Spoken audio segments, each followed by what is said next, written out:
उसकी तकदीर में महकूमी मजलूमी है, कौम जो कर न सकी अपनी खुदी से इंसाफ। आज हम हकीमुल उम्मत, शायर मशरिक, मुफक्किर पाकिस्तान डॉक्टर इलामा मोहम्मद इकबाल का यौम वफ़ात मना रहे हैं। हकीमुल उम्मत का यौम वफ़ात दर हकीकत उनकी हयात जावदा और दुआ में ज़िंदगी का पहला दिन था।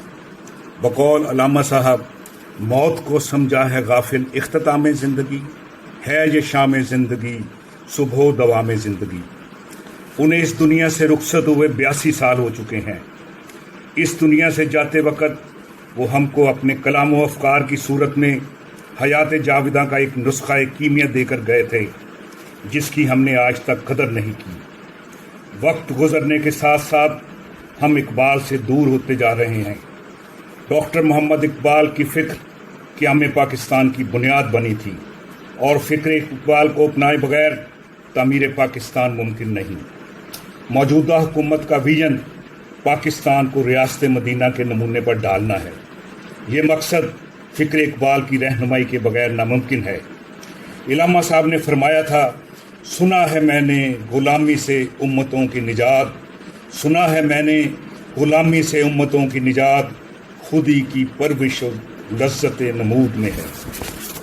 फ़िक्र इकबाल को अवामुन्नासी सतह तक मुतारफ़ 12 रोज़ा इलामा इकबाल अवामी मेला अपनी मदद आप के तहत मुनक्कद करवाया गया, जिसमें अवामुन्नास और ज़िंदगी के हर शोबे से तल्लक़ रखने वाले ख़वातीन व हज़रात, बच्चों और नौजवानों ने भरपूर शिरकत की। उस तकरीब के आखिरी रोज़ सदर मुमलिकत जनाब डॉक्टर आरफ अलवी ने भी शिरकत फरमाई और इकबाल एकेडमी पाकिस्तान को अपने भरपूर ताउन का यकीन दिलाया।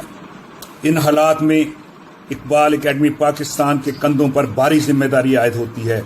मुझे यकीन कामिल है कि एकेडमी फ़रोग़ फ़िक्र इकबाल के सिलसिले में अपनी कौमी और कानूनी जिम्मेदारियों को पूरा करे।